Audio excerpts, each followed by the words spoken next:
Aku tuh dulu sempat bingung kenapa mama aku tuh nggak pernah mau kalau ke rumah sakit atau melayat orang yang sebenarnya bukan ada kaitannya sama keluarga gitu loh. Jadi dia emang Oke. selalu nggak mau, dan kalaupun harus datang itu kan selalu bawa aku juga kan.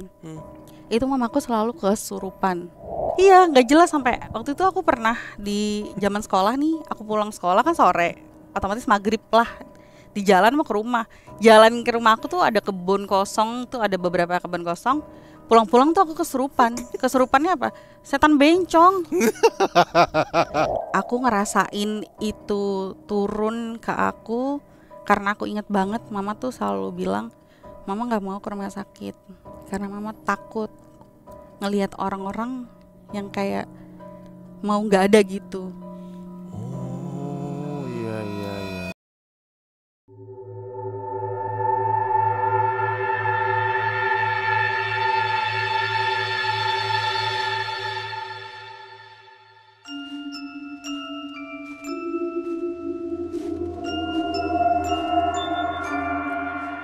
Assalamualaikum warahmatullahi wabarakatuh. Shalom, Om Swastiastu. Namo Buddhaya. Salam kebajikan. Selamat datang kembali di podcast Malam Kliwon. Ya, kita akan berbincang lagi nih teman Kliwon. Sebelumnya selamat pagi, siang, sore, malam buat teman Kliwon. Sehat selalu, murah rezekinya ya, amin. Panjang rezekinya juga, amin. Oke, kita masuk ke perbincangan. Kita akan ngobrol tentang pengalaman spiritual yang dialami sama teman-teman Kliwon. Dan malam hari ini kita sudah kedatangan Ciao Bella.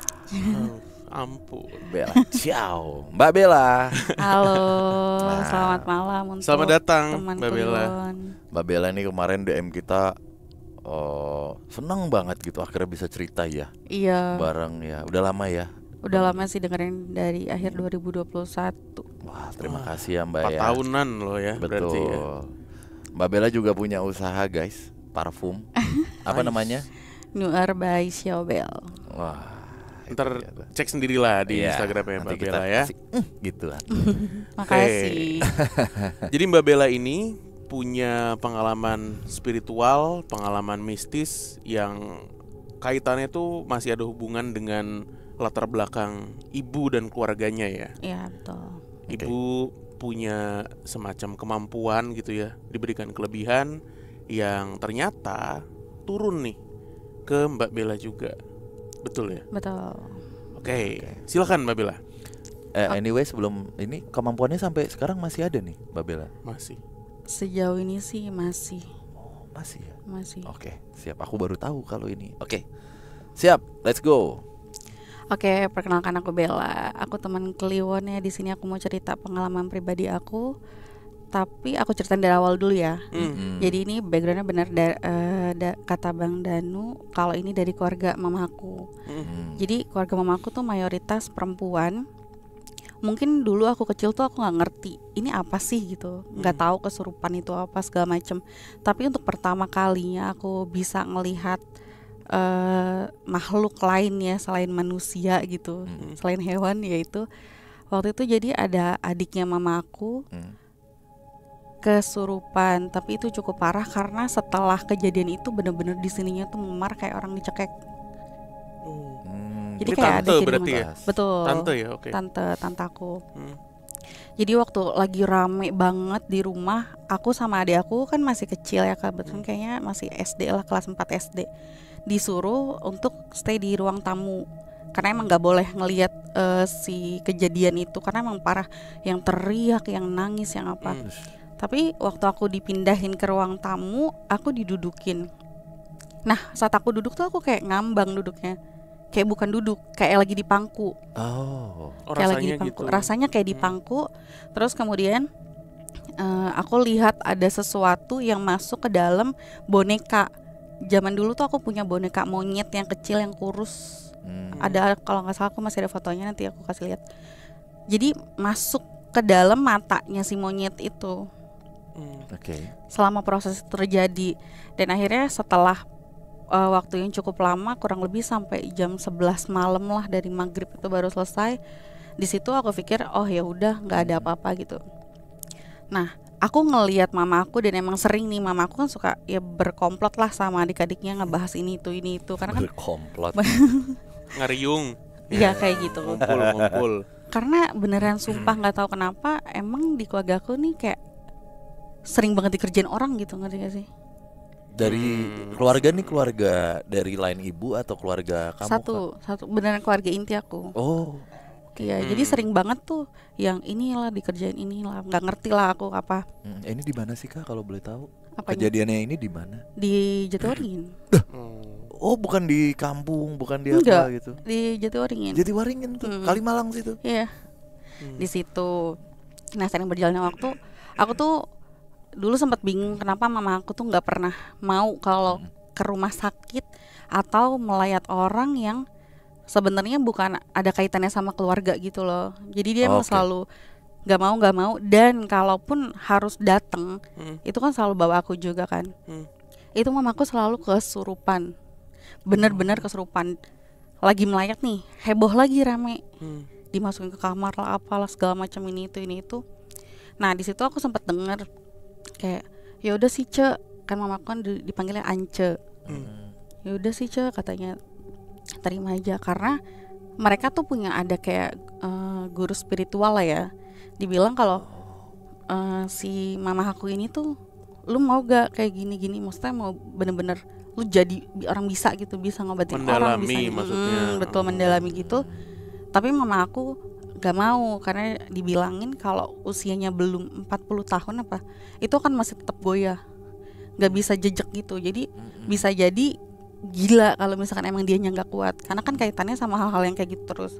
Di situ mama aku milih nggak mau, sampai akhirnya dimana aku ngerasain itu turun ke aku, karena aku inget banget mama tuh selalu bilang mama nggak mau ke rumah sakit karena mama takut ngelihat orang-orang yang kayak mau nggak ada gitu.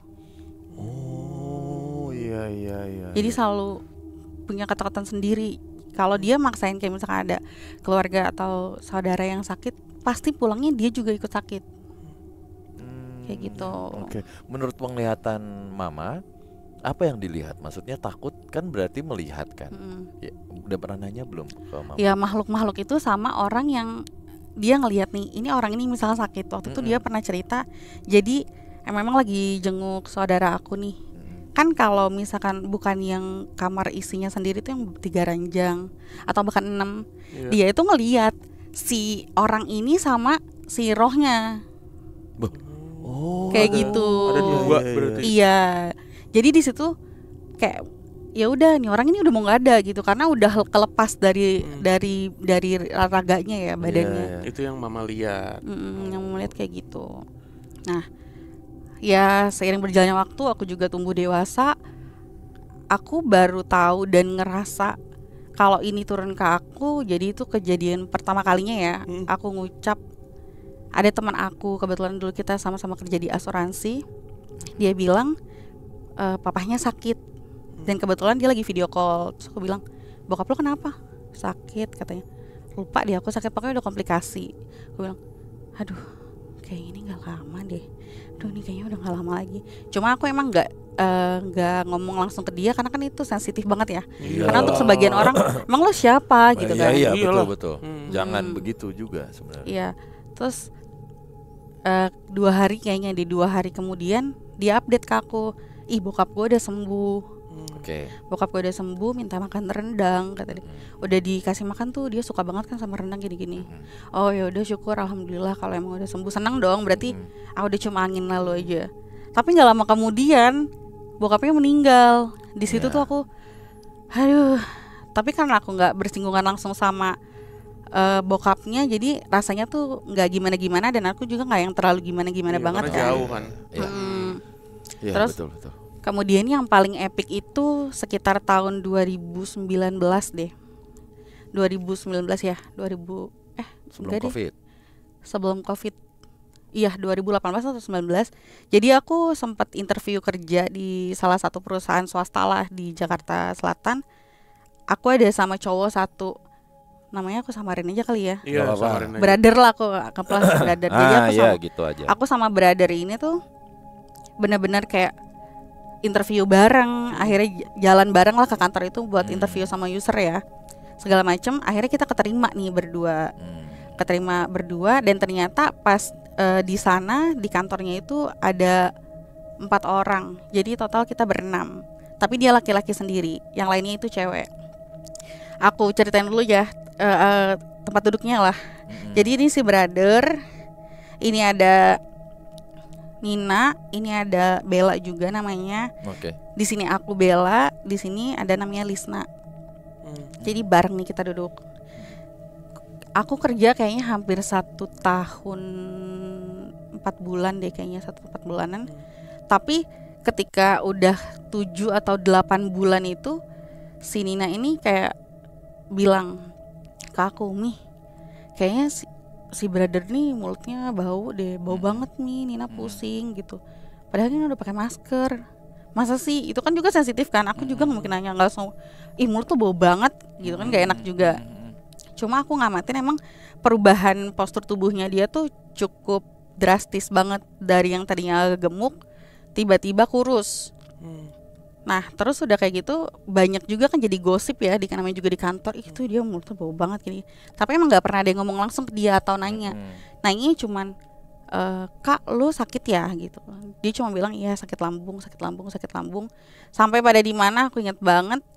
Jadi si brother ini meninggal di hari Sabtu.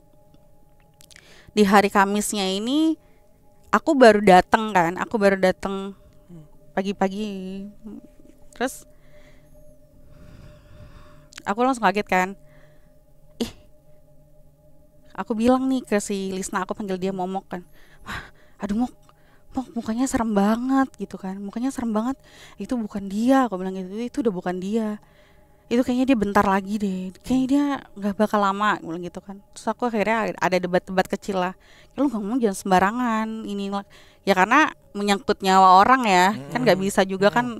Emangnya aku Tuhan bukan juga. Tapi kan omongan-omongan itu bukan emang aku rencanakan ya. Emang tiba-tiba aja ngomong kayak gitu. Ya, itu spontan ya, gak sengaja.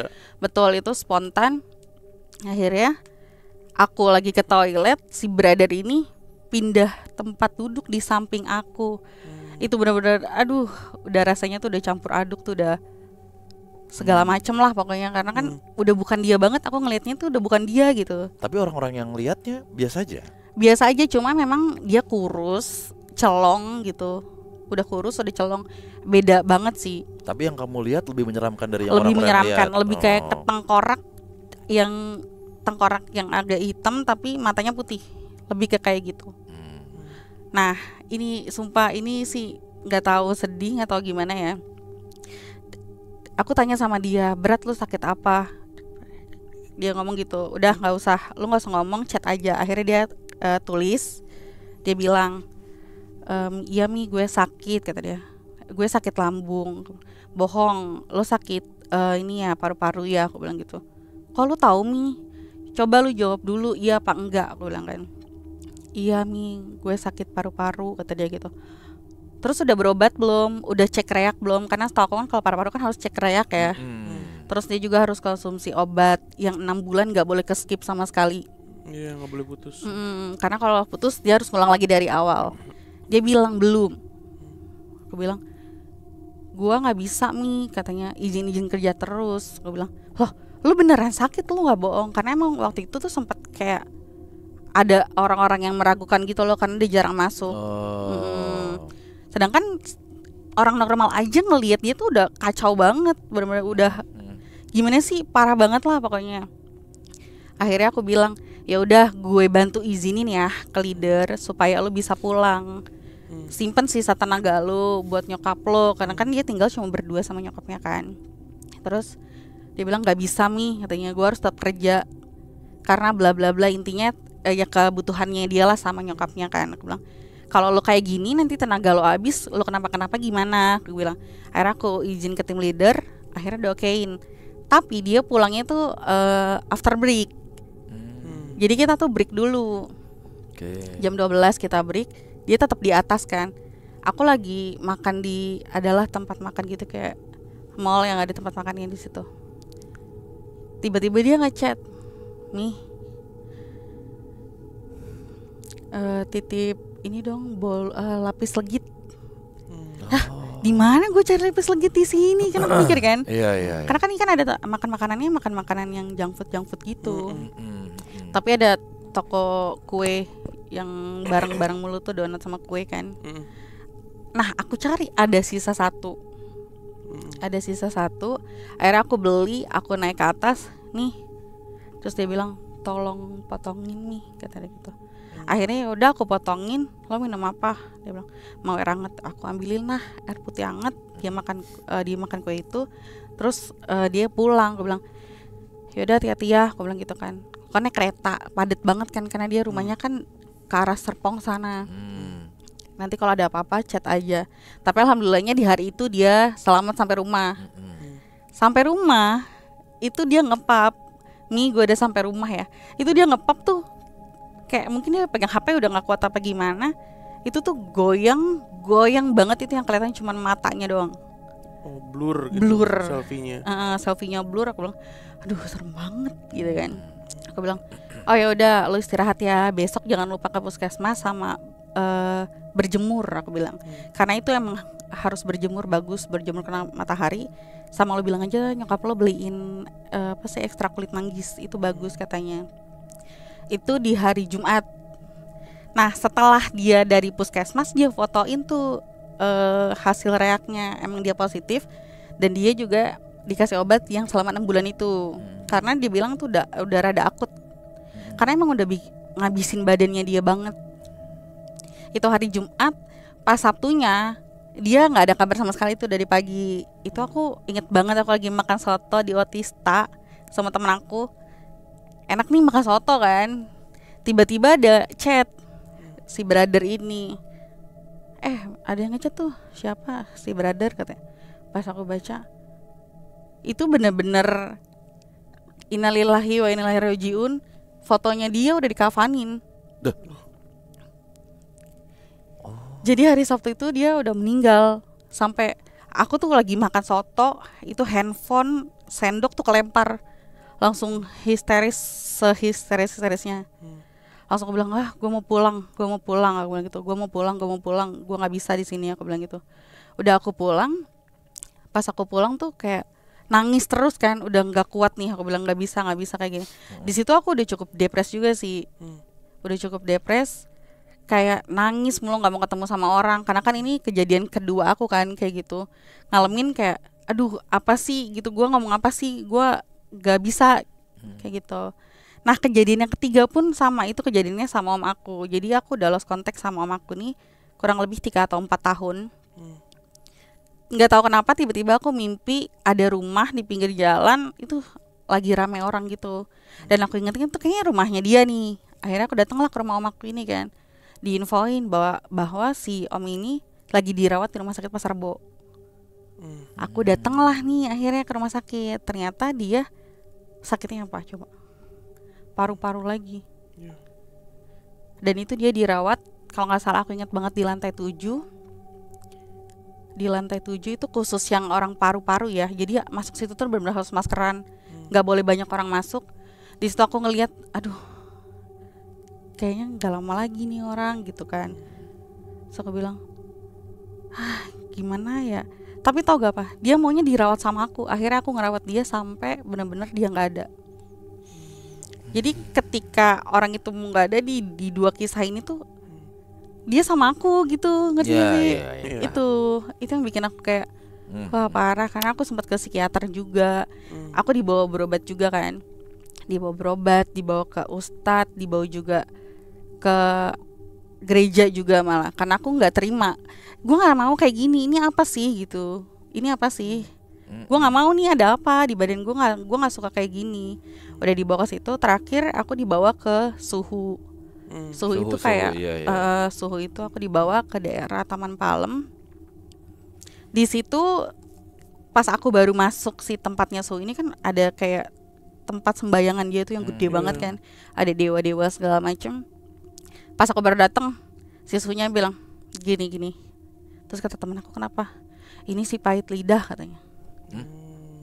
Si pahit lidah kenapa gitu kan? Aku nggak tahu.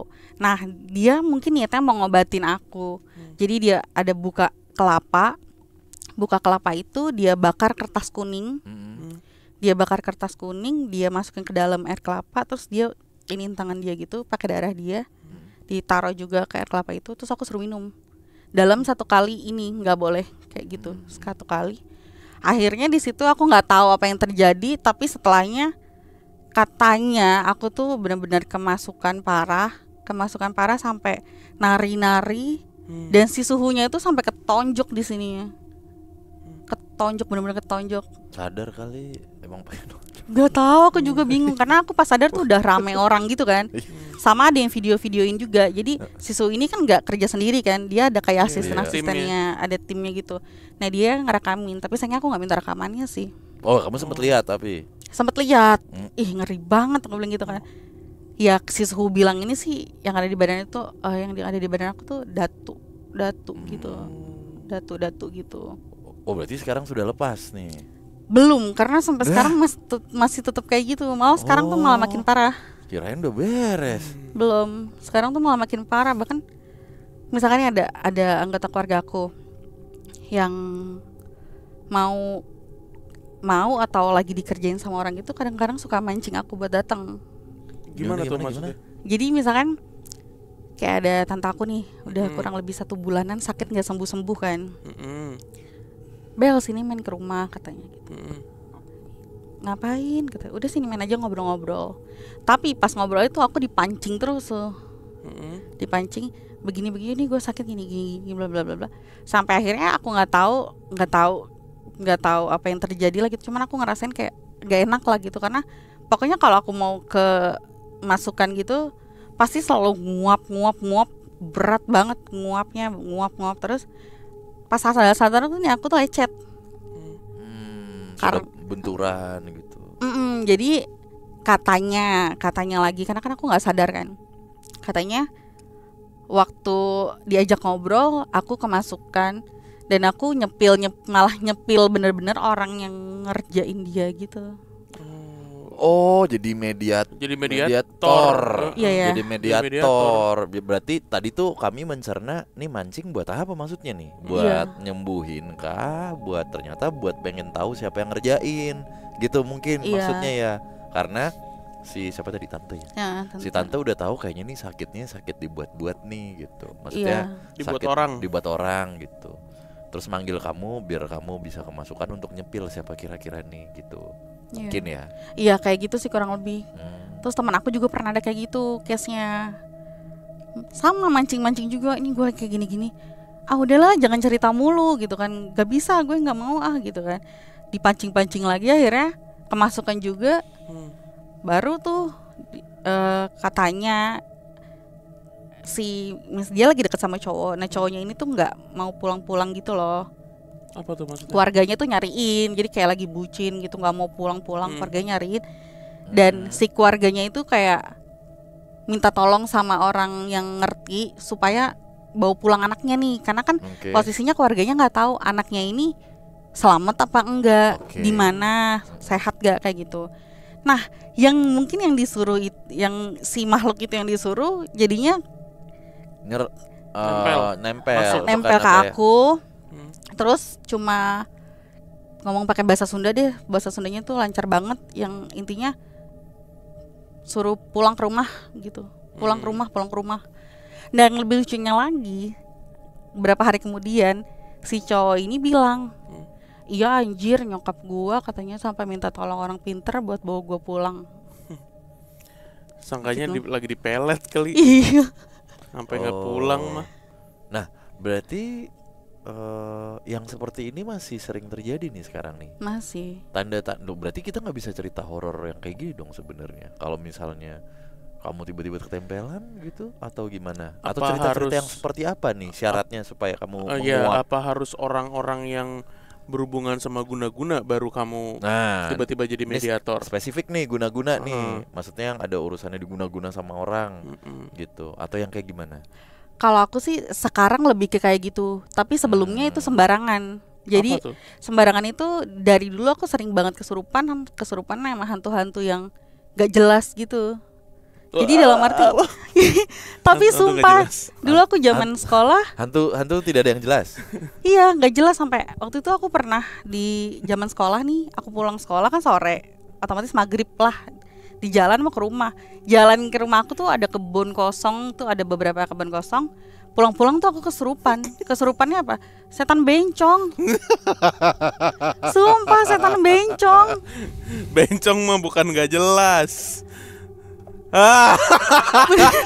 Gua bingung. Beneran setan bencong. Terus sampai kayak mamaku bingung ini setan apa gitu kan, ini setan apa. Akhirnya dia coba cari tahu ke tukang bakso yang Kok ke tukang bakso? Kok ke tukang bakso nyari tahu? Minimal Pak RT kalau mau nyari tahu atau Hansip. Kan pusat informasi komplek itu. Kalau ke tukang bakso mah bukan nyari tahu, nyari mie kuning. Tukang bakwan Malang ada nyari tahu. Kalau tukang bakso mau nyari gaji. Ada, ya. Sama mie kuning. Sama sum-sum lah. Sama sum-sum. Kalau nyari tahu mah ke tukang bakwan Malang. Nah, Tahu biasanya. ke tukang bakso. Lah ke tukang bakso orang lagi kesurupan. Nanyain tetel gimana? Kan misalnya gue jadi tukang baksonya, lo jadi ibunya Mbak Bella. So bakso. Bang, Iya, kenapa? anak saya kesurupan setan bencong. Bisa bantu apa kira-kira? Oh, ada nih kuah panas gimana? Aduh, gimana sih? Seruyup aja nih Bu. Kalau kesakitan berarti masih belum Iya. kesurupan. Kalau Guyur aja Bu, paling langsung sembuh itu bencong hilang. biasa kan bencong diguyur Bu. Berarti kamu pas dibaca-bacain sama orang pintar kamu gini-gini terus.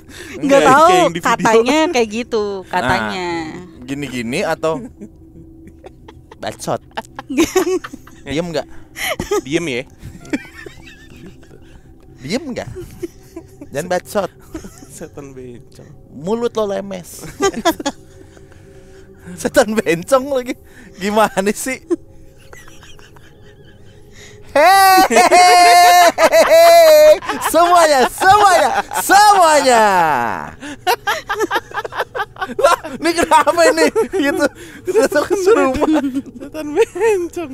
Lagi udah bencongnya jadi setan dah. Nah, ini harapannya berarti yang bencong-bencong kesurupan setan laki. Biar normal. Pas datang. Lah kok begini? Dia lagi kesurupan, Beb, gitu. Kesurupan setan laki. Kesurupan setan laki. Gimana nih? Anjing serupan. Terus apa? bencong. Setan gak jelas tuh apa? Iya, setan Iya bencong. jadi nggak sembarangan jelas. gitu, benar-benar kayak mungkin makhluk-makhluk halus yang ada di mana-mana tuh bisa masuk ke badan aku. Soalnya definisi setan gak jelas tuh banyak loh. Iya, Oke, si nggak tukang baksonya bilang kalau emang berapa bulan lalu emang ada bencongnya diri di pohon itu. Oh, serius guys, serius. Ini jadi Gitu. lo main setan bencong. Hai. Tadi lu yang gitu kan ada jejak digital. Kayak gitu. Jadi ini disclaimer teman-teman, bukan disclaimer ya, sebuah peringatan untuk apalagi tongkrongan yang mungkin cowok-cowok gitu ya. Kalau misalnya ada satu orang yang tiba-tiba, "Hai, what's up guys?" gitu, jangan diledekin. Langsung panggil orang pintar. Kita nggak tahu, bro. Siapa tahu lagi kesambet setan. Lu tau gak sih video itu? Yang mana? Yang di Trans 7. Yang dibaca-bacain, dia kesurupan hantu. Malah makin semangat menari dibaca-bacain. Oh iya. Ntar gue cari dah. Iya, Ntar iya, di-insert iya. deh tahu. Yang pasti ada lu. programnya Trans Iya, itu kan. program Iya, Trans. iya. Dia mah Wa qur rabbi ighfir warham wa anta khairur rahimin. Auzubillahi Iya. tidak peduli dia. tidak peduli. Gambaran Indonesia di round 4. Iya. Oke, balik ke Mbak Bella berarti gampang sekali berarti kesurupan pada waktu itu. Iya. Sekarang enggak. Sekarang enggak, sekarang kayak lebih ke kalau ada kepentingan. Apa tuh? Gimana nih tuh? maksudnya nih? Ya kalau kayak ada gitu kepentingan? misalkan. Orang bahasanya bias mulu. Kalau ada kepentingan nih gimana maksudnya? Gini, dateng megang dengkul tuh. Ada kepentingan tuh. Saya ada kepentingan. Jadi begini Mbak Bella. Tuh ada kepentingan tuh. Aduh. Lingkupnya tuh ya nggak jadi deh. Saya kan bakal ada hajat ini Mbak Bella. Itu orang ada kepentingan begitu. Ada apa kalau boleh tahu nih, Pak? Iya, ini kan masuk Muharram begitu.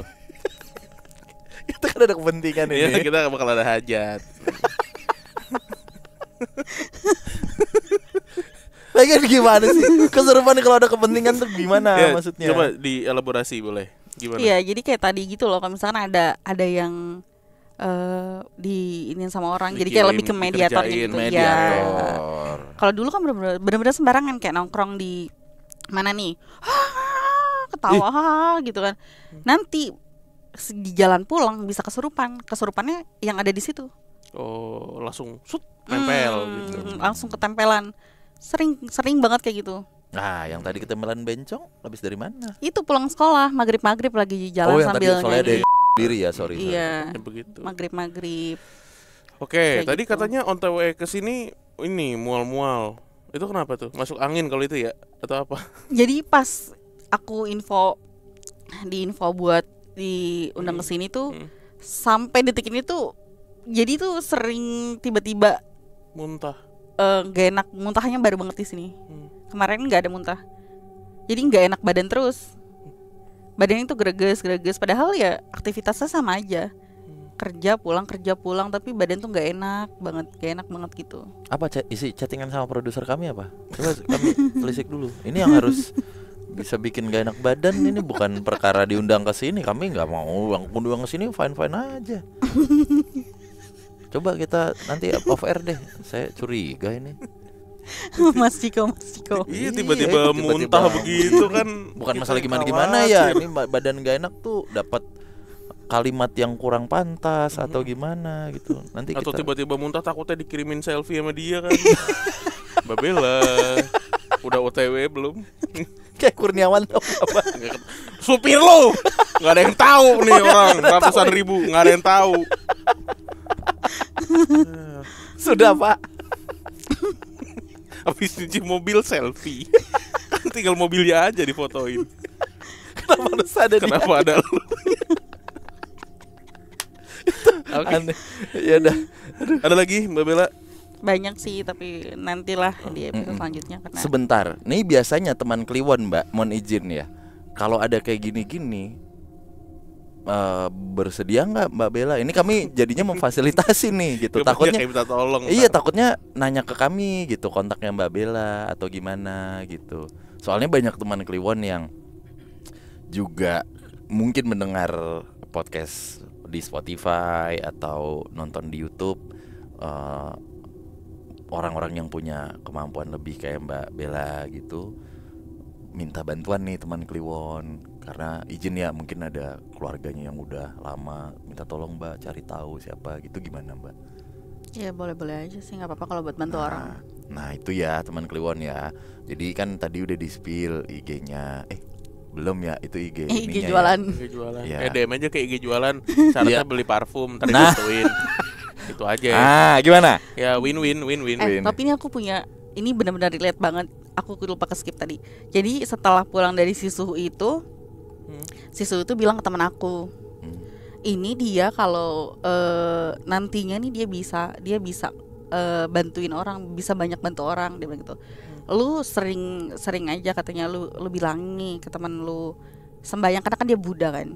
Oh baik. Sembayang di setiap malam Jumat, terus di tempat itunya ditaruh pisang sama minyak wangi. Dan sekarang aku punya usaha minyak wangi, jadi kayak relate gitu. Aku jadi kayak narik ke belakang gitu loh. Ada aja nih garis Iya. merahnya ya. Oke, ya Kayak gitu. silakan teman Kliwon gitu ya, Mbak Bella, siapa tahu gitu yang denger di Spotify juga, karena ini juga tayang di Spotify ya. Gitu langsung aja kontak Mbak Bella. Anyway, tadi aku mau disclaimer dikit, mau ngelurusin dikit, sorry salah lagi. Kalau di science itu ada tuh fase yang tadi bapaknya temennya Mbak tuh. Karena kan kemarin yang sopir ambulans juga bilang ya. Iya. Ya fase dimana fase kritis gitu loh. Tapi malahan terlihatnya sehat gitu. Itu atau di bahasa kedokteran juga ada tuh Ada. gitu. Ada. Belum lama gua nonton Grey's Anatomy, ada juga tuh. Ada, iya. namanya apa gitu gue lupa. Terminal lucidity. Nah, iya terminal lucidity ya. Jadi fase yang sebenarnya udah kritis tapi outputnya malah kelihatan sehat, orang semuanya bisa normal. Iya. Gitu ya. Oke. Siap. Mbak Bella semoga tidak muntah-muntah lagi pulang dari sini ya. Tidak tiba-tiba ketempelan hantu-hantu tidak jelas ya. Karena di sini juga ada hantu Wonogiri. Iya. Pandang ini aja Mbak supaya tidak muntah. Ini coba ini kita kasih lihat nih hantu-hantu ini. Dikirimin teman Kliwon. Serem banget. Saya meniduri saya. Oke. Terima kasih Mbak Bella sudah mampir ke PMK, terus menjadi teman Kliwon yang bermanfaat buat sekitar ya. Amin. Banyak bantu orang. Oke, kita ketemu lagi di perbincangan berikutnya. Dadah.